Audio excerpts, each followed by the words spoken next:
अनुभव क्रमांक 1. हा अनुभव आपल्या चॅनलचे सबस्क्रायबर हर्ष चव्हाण यांनी पाठवला आहे. ही घटना जेव्हा घडली तेव्हा मी 13 वर्षांचा होतो. उन्हाळ्याच्या सुट्टीत मी माझ्या मावशीकडे राहायला जायचो. खूप खेळायचो, मजा मस्ती करायचो. दरवर्षीप्रमाणे त्या वर्षीही जशी सुट्टी लागली तसे मी मावशीकडे राहायला गेलो. पण जे अपेक्षित होते तसे अजिबात घडले नाही. मावशी खूप वेगळीच वागत होती. माझ्याशीच नाही तर सगळ्यांशी. मी तिचा असा स्वभाव याआधी कधीच पाहिला नव्हता. ती छोट्या छोट्या गोष्टींवर रागवत होती. तसे जास्त काही बोलत नव्हती, पण जेव्हा बोलायची तेव्हा अगदी चिडून बोलायची. खूप बदलली होती. मला येऊन 4-5 दिवस झाले होते. मावशीचे वागणे काही बदलले नव्हते. पण त्या रात्री खूप विचित्र गोष्ट घडली. आम्ही सगळे झोपलो होतो. मी तर अगदी गाढ झोपेत होतो. तितक्यात मला कोणीतरी बोलण्याच्या आवाजाने जाग आली. मला वाटले की घराबाहेर कोणीतरी आले असेल, कारण आवाज वेगळा वाटत होता. मी उठलो आणि पाहायला गेलो. खरं तर मावशी झोपेतून उठून विचित्र आवाजात बोलत होती. मी लांबूनच तिला पाहत होतो. तिचे बोलणे मला काही कळत नव्हते, पण नंतर मी ती नक्की काय बोलते ते समजण्याचा प्रयत्न करू लागलो. तेव्हा कळले की ती एकच वाक्य पुन्हा पुन्हा बोलते, मला मुक्ती पाहिजे. तिचे ते बोलणे ऐकून मी पुरता घाबरलो. हा प्रकार साधा नसल्याचे मला लक्षात येऊ लागले. मी धावत जाऊन माझ्या दादाला उठवले. तोही गाढ झोपेतून उठत म्हणाला, काय रे, काय झाले? मी अतिशय घाबरलेल्या स्वरात म्हणालो, दादा, बघ ना मावशी कशी करते. त्याने माझ्या चेहऱ्यावरचे हावभाव पाहत ओळखले की काहीतरी विपरीत घडते. तो झटकन उठला आणि मावशीला पाहायला गेला. आम्ही दोघेही तिच्या खोलीत गेलो. त्याने मावशीला उठवायला सुरुवात केली, पण ती काही दाद देत नव्हती. झोपेत होती की अजून काही हेच कळत नव्हतं. शेवटी दादाने थोडे पाणी घेऊन तिच्या चेहऱ्यावर टाकले. तेव्हा ती शुद्धीवर आली. ती रात्र मला काही झोप लागली नाही. पुढचे 2 ते 3 दिवस सतत तोच विचार मनात घोळत होता. जसजसे दिवस पुढे सरकत होते, मावशीची अवस्था खूपच भयानक होऊ लागली होती. ती दिवसभर फक्त एकच वाक्य बोलायची, मला मुक्ती हवी आहे. पण त्या दिवशी जे घडले ते मी कधीही विसरू शकणार नाही. त्या दिवशी मावशी गप्प गप्प होती आणि दुपारी अचानक उठून संपूर्ण घरभर धावू लागली. वस्तूंची आदळआपट करू लागली. आम्ही सगळ्यांनी मिळून तिला घट्ट धरून ठेवले, पण ती कोणालाही ऐकत नव्हती. आम्ही बोलू लागलो की आपल्या घराजवळच्या हनुमान मंदिरात हिला घेऊन जाऊ. आमचे बोलणे ऐकून ती जोरात ओरडली, मला मुक्ती हवी आहे.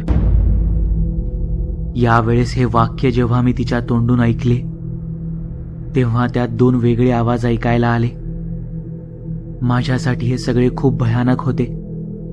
त्या एका आवाजाने माझी बोलतीच बंद झाली. मावशीच्या आवाजासोबत अजून एक आवाज होता, माहित नाही कोणाचा. दादाने जाऊन शेजाऱ्यांना बोलवून आणले. तिचे अंग खूप जड झाले होते. तिला आवरायला जवळपास 5 माणसं बोलवावी लागली. तिला आम्ही कसेबसे जवळच्या मंदिरात घेऊन गेलो. पण जसे आम्ही मंदिरासमोर आलो तशी ती अतिशय जोरात ओरडू लागली. तिला आम्ही जेमतेम आत मंदिरात घेऊन गेलो. गुरुजींनी तिला प्रश्न विचारायला सुरुवात केली तसे ती एका वेगळ्याच आवाजात बोलू लागली. तेव्हा सगळ्या गोष्टींचा उलगडा झाला.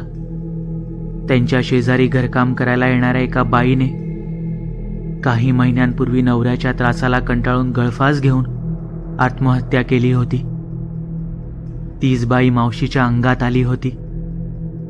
गुरुजींनी मंत्र वगैरे म्हणून तिला मावशीच्या अंगातून बाहेर काढले आणि तिचे शरीर पुन्हा धारण न करण्याचे वचन घेतले.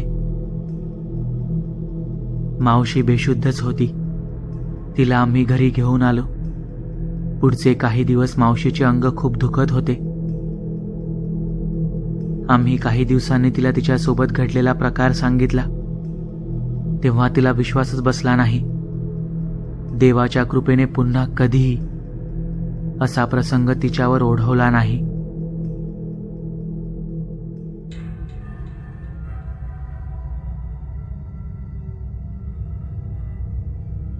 अनुभव क्रमांक 2. हा अनुभव आपल्या चॅनलच्या सबस्क्रायबर श्रुतिका यांनी पाठवला आहे. हा अनुभव माझ्या बहिणीसोबत काही वर्षांपूर्वी घडला होता. माझी बहीण म्हणजे प्राजक्ता तेव्हा 10वीत शिकत होती. त्या वर्षी त्यांची ट्रिप माथेरानला गेली होती. ते पहाटे निघाले होते, त्यामुळे सकाळी 11च्या सुमारास तिथे हॉटेलवर पोहोचले. हॉटेल अगदी शांत ठिकाणी होते. आजूबाजूचा परिसर अगदी दाट झाडांमुळे भरला होता. काहीसे वेगळेच वाटत होते त्या सगळ्यांना. तिथे पोहोचल्यावर नाश्ता वगैरे झाला आणि त्यांना रूम्स दिल्या गेल्या. प्राजक्ताला 101 क्रमांकाची रूम मिळाली होती. प्रत्येक रूममध्ये 5 मुलींना राहण्याची सोय होती. प्राजक्तासोबत तिची अगदी खास मैत्रीण श्वेताही होती. ठरल्याप्रमाणे कॅम्पिंग वगैरे करून त्या आपल्या रूममध्ये आल्या. सगळ्या जणी खूप थकून गेल्या होत्या. रात्रीचे जेवणही तिथेच कॅम्पमध्ये होते, त्यामुळे ते उरकून त्यांना यायला बराच उशीर झाला. जवळपास रात्रीचे 11 झाले असावेत. अंथरूण वगैरे करून ते झोपलेच होते की श्वेताला रूमच्या बाहेरून कसलीशी चाहूल जाणवली. तसे ती उठली आणि रूमच्या बाहेर आली. बाहेर कोणीही नव्हते. तसे ती थोडी दचकली. आपल्याला भास झाला असेल असा विचार करून ती पुन्हा रूममध्ये जाण्यासाठी फिरली आणि तिला पुन्हा ती चाहूल जाणवली. तिने झटकन मागे वळून पाहिले तर एक 10-12 वर्षांची लहान मुलगी तिथे उभी होती. जवळच असलेल्या माठातून पाणी पित होती. श्वेताने तिच्याकडे दुर्लक्ष केलं. खरं तर संपूर्ण हॉटेल फक्त त्यांच्यासाठी बुक केलं होतं, त्यामुळे इतक्या लहान मुलीचं तिथे असणं जरा विचित्रच होतं.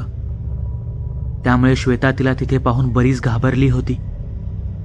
ती दबक्या पावलाने रूममध्ये जाऊ लागली. तसे तिला मागून तिच्या नावानेच हाक ऐकू आली आणि ती प्रचंड घाबरली. त्या लहान मुलीने तिला नावानिशी हाक दिली होती. ती जागीच थांबली आणि मागे वळली. ती लहान मुलगी तिच्या जवळ आली आणि तिला विचारले, तुम्ही या 101 नंबरच्या रूममध्ये राहता ना? श्वेताने घाबरतच हो म्हटलं. तसे ती पुढे म्हणाली, तुम्ही ती रूम लगेच रिकामी करा. तिथे एका मुलीने आत्महत्या केली होती. इतक्या लहान मुलीचे असे अभद्र बोलणे ऐकून ती धावतच रूममध्ये आली आणि रडू लागली. तिने प्राजक्ताला उठवून घडलेला प्रकार सांगितला. प्राजक्ताही घाबरली. अनोळख्या ठिकाणी असे काही घडते म्हटल्यावर कोणाच्याही मनात भीती निर्माण होणं साहजिक होतं. ती रात्र त्या 5ही जणींनी कशीबशी काढली. सकाळ होता शिक्षकांना घडलेला प्रकार सांगितला. तसे त्यांनीही मॅनेजरला सांगून त्यांची रूम बदलली. कॅम्प एकाच दिवसाचा असल्यामुळे दुसऱ्या दिवशी संध्याकाळी ते सगळे घरी आले. एव्हाना सगळा प्रकार त्या मुलीने त्यांच्या घरच्यांना सांगितला होता. प्राजक्तानेही आम्हाला घडलेल्या सगळ्या गोष्टी सांगितल्या. त्या रात्री प्राजक्ताला खूप ताप भरला होता. कॅम्पमधल्या ॲक्टिव्हिटीजमुळे ती पुरती थकून गेली होती. तिला झोप कधी लागली कळलेच नाही. साधारण 2 ते 2:30च्या सुमारास तिला हाक ऐकू येऊ लागली. प्राजक्ता. तिने किंचित डोळे उघडले आणि समोर 10-12 वर्षांची मुलगी उलटी मांडी घालून तिच्या शेजारी बसलेली दिसली. ते जीवघेणे दृश्य पाहून ती जोरात किंचाळली. तसे घरचे सगळेजण जागे झाले. तिला विचारू लागले की काय झाले, तू इतक्या जोरात का ओरडलीस? तिने ती मुलगी आपल्या घरात दिसल्याचे आम्हाला सांगितले. आम्ही तिची बरीच समजूत काढली आणि देवाचा अंगारा लावून तिला झोपवले. पण आजपर्यंत तिला कळले नाही की घरी आल्यावर तिला ती मुलगी खरंच दिसली होती की तो फक्त तिचा एक भास होता.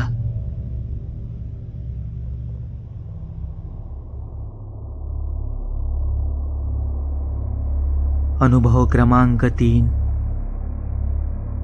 हा अनुभव आपल्या चॅनलचे सबस्क्रायबर रोहित राठोड यांनी पाठवला आहे. घटना साधारणतः 2 वर्षांपूर्वीची आहे. नुकताच परीक्षा झाली होती, त्यामुळे गावी जायचा बेत ठरला होता. ट्रेन रात्री 8:30ची असायची. नेहमीप्रमाणे रिझर्वेशन आधीच करून ठेवले होते, त्यामुळे कसली चिंता नव्हती. आम्ही वेळेच्या बऱ्याच आधी ट्रेनमध्ये येऊन बसलो होतो. ठरलेल्या वेळेवर गाडी सुटली. मुंबईहून ठाणे कल्याण क्रॉस करत साधारण 11:15च्या सुमारास कसाऱ्याला गाडी अर्ध्या तासासाठी थांबली. समोर घाट होता आणि रेल्वे इंजिन बदलण्यासाठी वेळ लागणार होता. मला ट्रेनमध्ये बसून कंटाळा आला होता, म्हणून मी वडिलांना सांगून खाली उतरलो आणि प्लॅटफॉर्मवरच्या बाकावर जाऊन बसलो. रात्र असल्यामुळे प्लॅटफॉर्मवर शुकशुकाट होता. अधूनमधून थंडगार वाऱ्याची झुळूक अंगाला चाटून जात होती. प्लॅटफॉर्मपासून काही अंतरावरच कुत्रेही भुंकत होते. मी सहज म्हणून एक दगड त्यांच्या दिशेने भिरकावला, तसे तो कुत्र्यांचा घोळका भुंकतच तिथून लांब निघून गेला. आता त्या परिसरात शांतता वाटत होती. गाडीतून लोकांच्या बोलण्याचा हलकासा आवाज कानावर पडत होता. तितक्यात माझं लक्ष बाजूला गेलं. प्लॅटफॉर्मचं काम चालू असल्याने प्लॅटफॉर्म खोदला होता. त्या भागात वर शेड आणि लाईट्सही नव्हते. संपूर्ण प्लॅटफॉर्मवर लाईट्स असले तरी त्या भागात बराच अंधार होता. मी तिथेच बाकावर बसून समोर उभ्या असलेल्या ट्रेनला निहाळत होतो. 10-15 मिनिटं झाले असतील. मला कसला तरी विचित्र आवाज येऊ लागला. आवाज खूप कमी होता, पण अगदी स्पष्ट होता. कोणीतरी काहीतरी कुरतडण्याचा. मी कानोसा घेऊ लागलो आणि तितक्या ट्रेनने हॉर्न दिला. मी झटकन उठून गाडीत शिरलो. आई आणि बहीण गाढ झोपले होते, तर वडील पुस्तक वाचत बसले होते. ते मला पाहून म्हणाले, आता बाहेर जाऊ नकोस, गाडी इथे फक्त अर्धा तासच थांबते. मी मान डोलावून होकार दिला. काही मिनिटात गाडी चालू झाली. घाट असल्यामुळे वेग अतिशय कमी होता. काही वेळानंतर वडीलही पुस्तक ठेवून झोपायची तयारी करू लागले. झोपायच्या आधी मला लघवी करायची सवय असल्यामुळे मी आज टॉयलेटमध्ये गेलो. दरवाजा बंद केला आणि तितक्यात बाहेरून जोरात कोणीतरी दार वाजवले. मी दचकलोच. मी पटकन दार उघडले आणि बाहेर येऊन पाहू लागलो, पण माझ्या डब्यामध्ये सगळे लोक झोपले होते. तसेही कोणी मस्करी करेल असे वाटले नाही. दरवाजातून थंडगार वारा अंगाला स्पर्श करून गेला. अगदी विचित्र वाटत होतं, कोणीतरी असून नसल्यासारखं. मनात एक अनामिक भीती दाटून आली होती. मी जरा घाबरतच माझ्या सीटजवळ चालत जाऊ लागलो. मनात नको नको ते प्रश्न येत होते. दरवाजा कोणी वाजवला असेल आणि वाजवून कुठे निघून गेले असेल. बाहेरून आवाज आल्यानंतर तर मी एका क्षणात दरवाजा उघडला होता, तरी बाहेर कोणीच कसे दिसले नाही. नक्की काय प्रकार घडला? टॉयलेटपासून सीटपर्यंतच्या निव्वळ 10 पावलांच्या अंतरावर मनात असंख्य प्रश्न येऊ लागले. मी सीटजवळ पोहोचलो आणि समोर लक्ष गेले. तिथे कोणीतरी बसलं होतं, पाय सीटवर ठेवून, पलीकडे तोंड करून. काहीतरी कुरतडत होतं. पाठमोरे बसल्यामुळे चेहरा नीट दिसत नव्हता. त्यात सगळे लाईट्सही बंद होते, त्यामुळे जास्त काही कळायला मार्ग नव्हता. मी तिथेच थांबलो आणि बाजूला वळलो. तसे ते जे काही होते ते अचानक कुरतडण्याचे थांबले. बहुतेक माझी चाहूल जाणवली असावी. त्याने मागे वळून माझ्याकडे पाहिले आणि माझ्या काळजाचा ठोका चुकला. माझे काळीजच थंड पडले. मला कळत नव्हते की मी नक्की काय पाहतोय. चेहरा संपूर्ण जळाल्यासारखा वाटत होता, कारण त्याच्या चेहऱ्यावरून त्वचा अक्षरशः गळून खाली पडत होती. त्या अंधारातही डोळे पांढरे शुभ्र भासत होते. त्याच्या हातात मांसाचे तुकडे होते. तेच इतक्या वेळ कुरतडणे चालू होते. त्याचे दोन्ही हात पूर्णपणे रक्ताने माखले होते.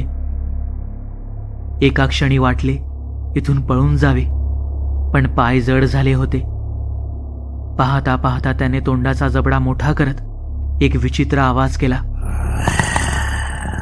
तो भयाण प्रकार पाहून माझ्या तोंडून एक आर्त किंचाळी निघाली.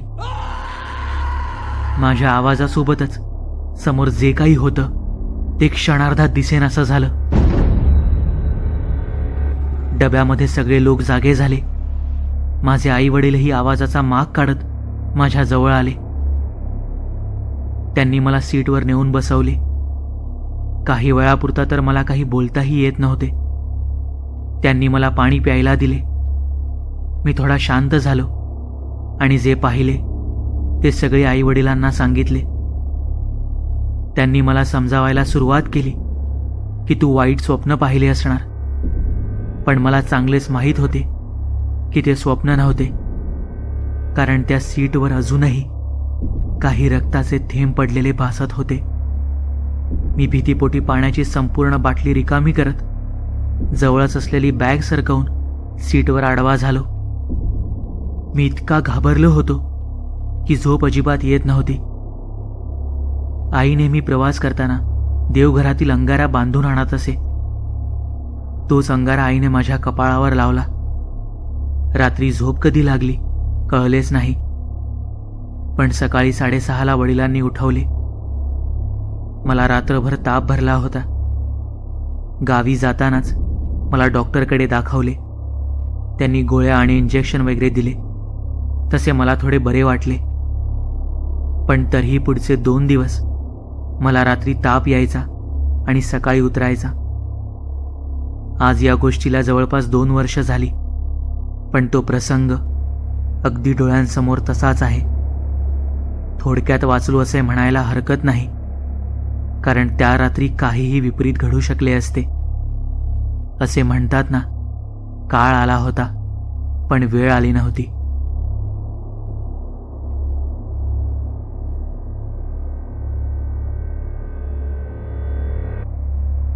तुम्हाला या 3 अनुभवांपैकी कोणता अनुभव सगळ्यात जास्त आवडला हे मला कमेंट करून नक्की कळवा. तुम्ही आपल्या चॅनलवरती नवीन असाल तर चॅनलला सबस्क्राईब करायला विसरू नका आणि बेल आयकॉनवरती क्लिक करा, म्हणजे तुम्हाला पुढील येणाऱ्या व्हिडिओचे नोटिफिकेशन लगेच मिळेल. तुम्हाला हा व्हिडिओ आवडला असेल तर या व्हिडिओला लाईक आणि शेअर करायला विसरू नका. तुमच्याकडेही अशा कथा किंवा अनुभव असतील तर ते तुम्ही मला आपल्या वेबसाईटद्वारे म्हणजेच TKStoryteller.com द्वारे पाठवू शकता. त्याची लिंक मी या व्हिडिओच्या डिस्क्रिप्शनमध्ये दिली आहे. आपल्या चॅनलबद्दलचे अपडेट्स मिळवण्यासाठी आपल्या फेसबुक आणि इंस्टाग्राम पेजला फॉलो करायला विसरू नका. आपल्या चॅनलवर पोस्ट झालेल्या सगळ्या कथा तुम्ही आता आपल्या वेबसाईटवर जाऊन वाचू शकता. त्यासाठी आपल्या वेबसाईटला म्हणजेच TKStoryteller.com ला भेट द्यायला विसरू नका.